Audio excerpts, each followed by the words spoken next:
Shalom, saya harap adik-adik yang saat ini sedang belajar dari rumah dalam keadaan yang sehat, dan juga saya harap semuanya tetap menjaga jarak, social distancing tetap dilakukan, menggunakan masker ketika keluar rumah pun dilakukan. Materi yang saya persiapkan ini untuk bahan pembelajaran kita dalam kelas daring kita, dan saya harap semua adik-adik yang ada di rumah itu dapat mengikuti pembelajaran secara daring.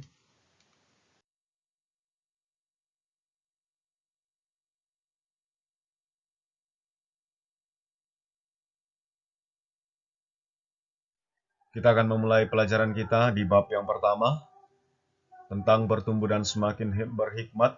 Bahan Alkitab kita dari 1 Samuel pasal 3 ayat 19, 1 Samuel pasal 2 ayat 26, dan 1 Korintus pasal 3 ayat 1-9. Silakan adik-adik membacanya di rumah. 1 Samuel pasal 3 ayat 19, 1 Samuel pasal 2 ayat 26, dan 1 Korintus pasal 3 ayat 1-9. Pelajaran kita saat ini tentang bertumbuh dan semakin berhikmat.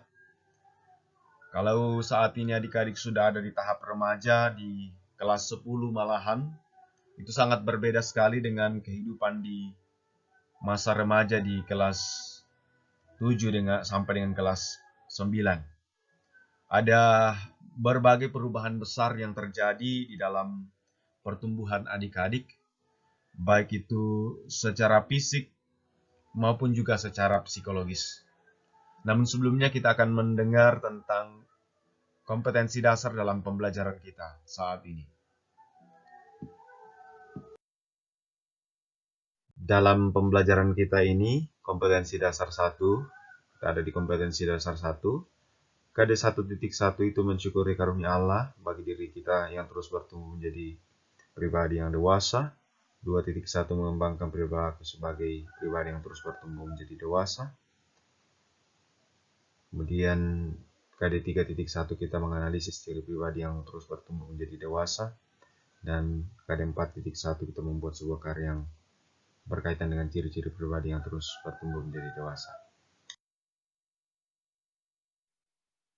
Adapun indikator pembelajaran kita pada saat ini, yaitu yang pertama kita dapat menjelaskan kedewasaan fisik yang harus diikuti oleh kematangan emosional.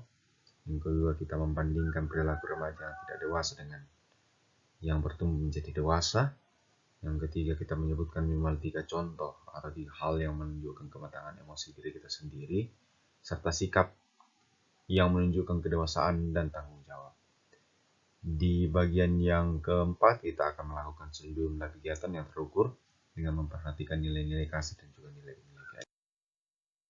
Oke, baik adik-adik, kita akan masuk dalam materi pelajaran kita. Dan materi belajar kita pada saat ini, kita akan belajar bersama tentang pertumbuhan kita, baik itu tentang fisik maupun juga secara emosi. Nah, sebelum kita lanjut dalam materi kita, saya harap adik-adik melihat dirinya. Ambil cermin bagi yang punya cermin, dan nyalakan kamera bagi yang punya HP kamera. Ada yang kamera HP-nya.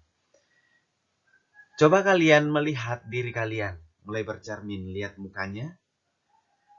Apakah di muka kalian itu ada perubahan ketika kalian di waktu SMP dan di waktu SD yang lalu sampai sekarang? Nah, coba lihat lagi tangannya. Tangannya sekarang sudah mulai besar ya. Sudah mulai bertumbuh ya. Begitu juga dengan tubuhnya, sudah mulai tinggi ya, dan lain sebagainya. Nah, coba kalian bandingkan ciri fisiknya kalian dan bahkan emosinya kalian ketika kalian berada di SD, SMP, dan sekarang.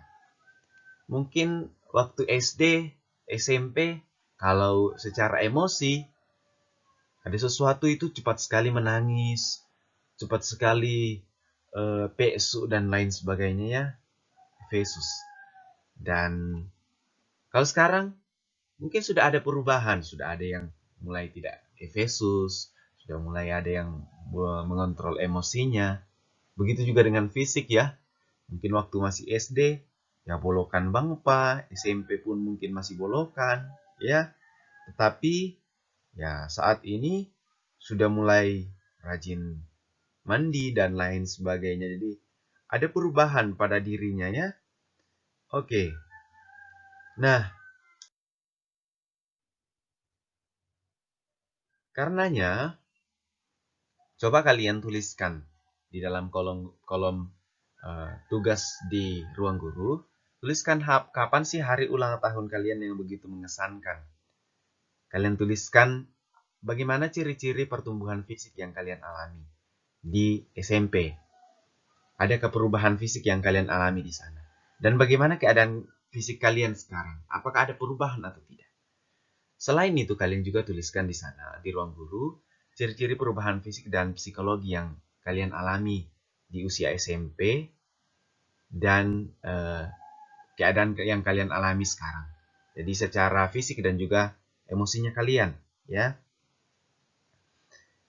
Dan juga kalian tuliskan bagaimana pendapat kalian tentang ciri-ciri pribadi yang sudah dewasa. Jadi bukan berdasarkan googling, bukan berdasarkan teman, tetapi berdasarkan yang adik-adik pahami tentang ciri-ciri pribadi yang dewasa. Langsung dijawab ya di ruang guru. Saya sudah siapkan pertanyaan di sana. Pertanyaan yang ini. Jadi silakan langsung dijawab. Baik. Saya yakin dan percaya adik-adik mengalami pertumbuhan, ya. Namun sangat penting bagi kita semua ini untuk mengalami pertumbuhan dengan benar, bukan pertumbuhan yang keliru. Mengapa? Apabila dalam masa pertumbuhan kita menjalani kehidupan kita itu secara keliru, kematangan kita secara emosi itu tidak berkembang dengan baik, perkematangan kita secara pribadi itu tidak berkembang dengan baik, itu akan menghasilkan sesuatu yang berdampak negatif terhadap kita. Dalam sebuah penelitian tahun 2004 mencatat bahwa tingkat kematian usia remaja di usia 10 sampai dengan 24 tahun itu terjadi banyak di negara-negara berpenghasilan rendah seperti di Indonesia. Dan mayoritas di antaranya meninggal karena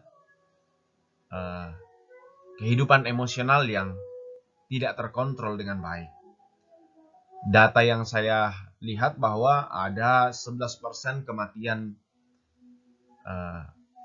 remaja disebabkan karena HIV dan juga AIDS dengan TBC.